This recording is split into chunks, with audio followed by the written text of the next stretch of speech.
Radio Karoual, le journal, présentation Fatmata Diko. Les grands points de ce 17h. La 14e édition du Salon de l'étudiant burkinabé à Ouagadougou. Les détails dans cette édition. Le Mali inaugure son 5e stade homologué aux normes internationales sous le nom de Wenzin Koulibaly. En football, la 22e et dernière journée du championnat national de football de 2e division se jouera le week-end. Chers auditeurs, voici pour vous les grands titres de ce soir info. Bonsoir et bienvenue.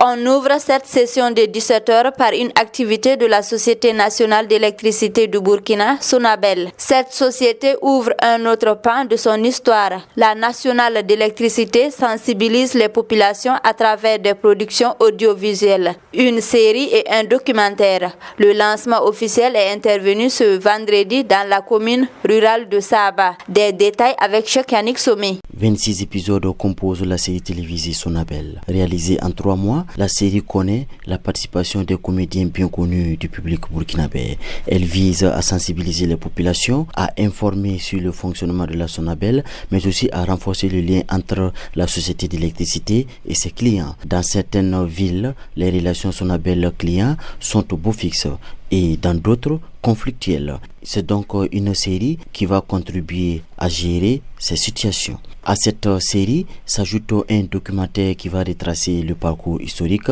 de la Sonabel, de sa création à nos jours, plus de 70 ans d'interaction. Des éléments comme les missions de la société, ses ambitions et ses défis seront mis en avant. Le film documentaire est baptisé La Sonabel, poumon de l'économie burkinabé. Dans ce documentaire, les efforts des travailleurs de la Sonabel seront mis en exergue. La manière dont l'électrification a été faite dans les villes, les perspectives d'amélioration sont des aspects qui seront laissés à voir aux consommateurs audiovisuels. Les perspectives sont des aspects qui seront laissés aux consommateurs audiovisuels de voir.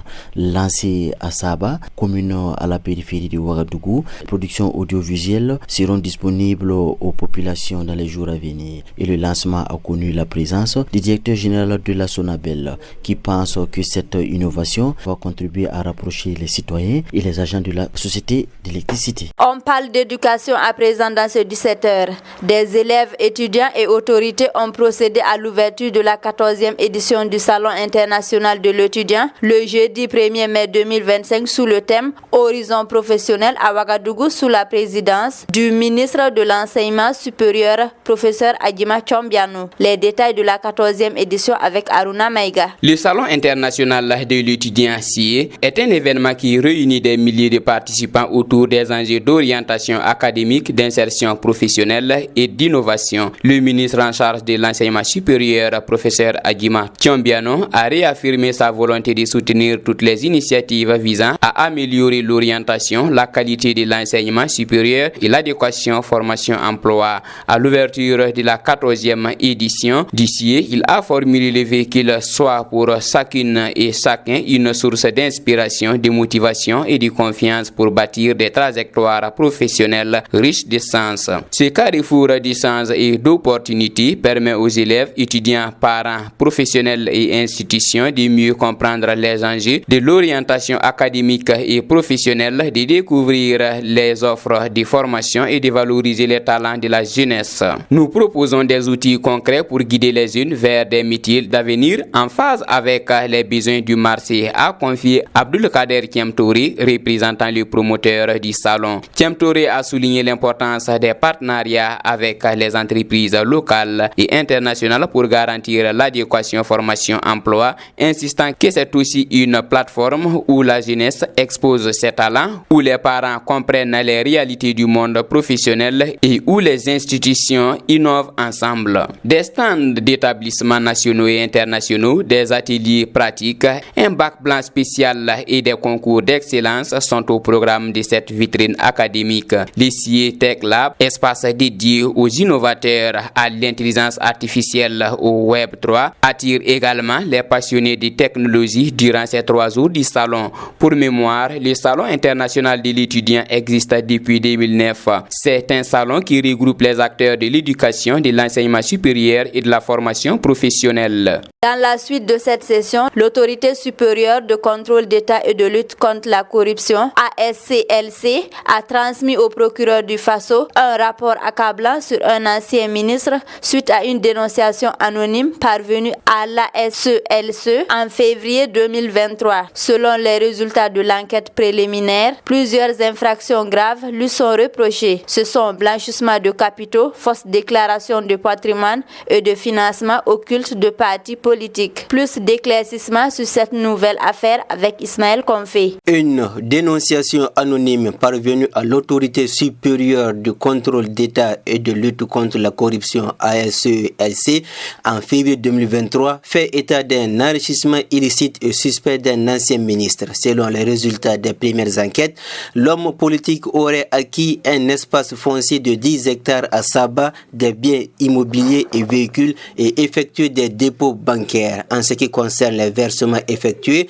2 sont suspects. Un premier de 40 millions de francs CFA et un second de 80 millions de francs CFA sur un compte domicilié dans une banque de la place. Selon l'ancien ministre, dont le nom n'a pas encore été révélé, ces sommes lui auraient été envoyées par son fils résident aux États-Unis. Or, des agents de banque affirment avoir récupéré les dites sommes en paquets scellés de la Banque centrale des États de l'Afrique de l'Ouest, BCAO. Toujours dans le registre bancaire, plusieurs chèques ont été encaissés, dont un d'un montant de 35 millions de francs CFA, et cela sans justification préalable. Un autre motif de suspicion est que les comptes bancaires de l'ancien ministre ne figurent pas dans sa déclaration d'intérêt et de patrimoine, ce qui est en violation de la loi. Infraction. Les charges ne se limitent pas là. Étant cadre d'un parti politique au mois des faits, il se pourrait que ces fonds aient servi à financer la campagne électorale du parti. En tout état de cause, l'affaire est sur la table du pôle économique et financier du tribunal de grande instance de Ouaga 1. Et les citoyens nourrissent le secret espoir de découvrir celui qui se cache derrière le titre d'ancien ministre utilisé par la SELC. Un nouveau feuilleton judiciaire se dessine à l'horizon.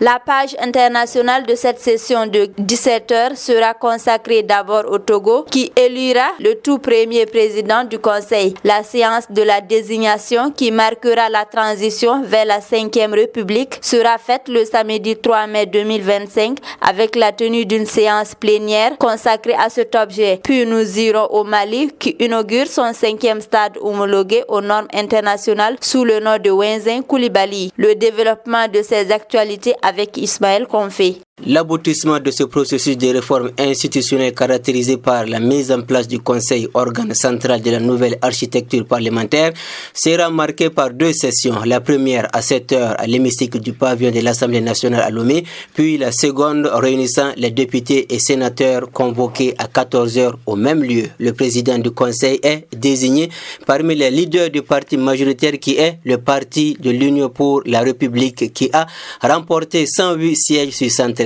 Cette désignation est formalisée par une notification écrite adressée au bureau de l'Assemblée nationale qui en prend acte en séance plénière. Au regard des suffrages exprimés, Faure Gnassingbé, actuel président togolais et président du parti UNIR, est fortement pressenti au poste de tout premier président du Conseil des ministres. Restons toujours en politique, mais cette fois-ci en politique sportive. Les autorités maliennes, par le biais du ministre malien de la Jeunesse et des Sports, chargé de l'instruction civique et de la construction citoyenne, Abdoul Karim Fomba, a inauguré le stade Wenzin Koulibaly, nom du premier dirigeant voltaïque aujourd'hui Burkina Faso. Avec ce stade homologué, le Mali est à 5 stades. Le stade Wezon Koulibaly, qui a bénéficié de 3 rénovations majeures, a aujourd'hui une capacité d'accueil de 3086 places, répondant aux normes internationales les plus strictes. Il s'agit du 10e stade rénové et qui a été baptisé à l'indépendance du Mali en 1960 par le président Modibo Keïta pour rendre hommage à son illustre compagnon de lutte Daniel Wezon Koulibaly, premier président du conseil de gouvernement de la Haute-Volta du 17 mai 1957 au 7 septembre 1958. Foot, basket, handball, judo, cyclisme, le sport.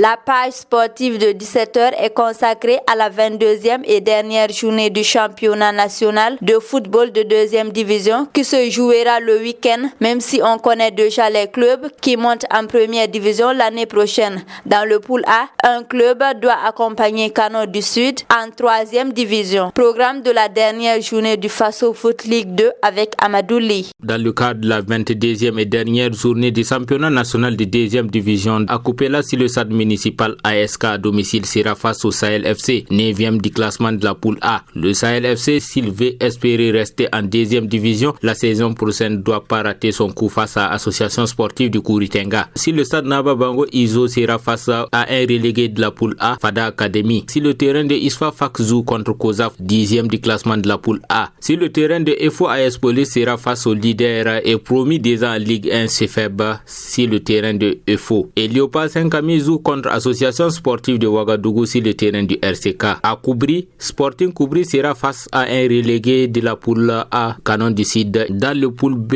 sur le terrain du RCB, Bobo Sport sera face à Kiko FC. ZCB sera face au leader du poule B, Azeb, sur le terrain du Bamade. Azeb déjà promis aussi en Ligue 1. Dans la cité du Cavalier Rouge à Koudougou, BPS sera face à AS Eco. Et Afazo contre AS Maya sur le terrain de ASFB. À Waiguia, Easy, dernier et relégué en Ligue inférieure en 3e division, sera face à Tema Boquin. Sur le terrain du Bama 1, Royal FC joue contre Stab FC. Toutes ces rencontres sont à suivre le dimanche 4 mai 2025 à 16h00. Radio Karoual, le journal, présentation Fatmata Diko.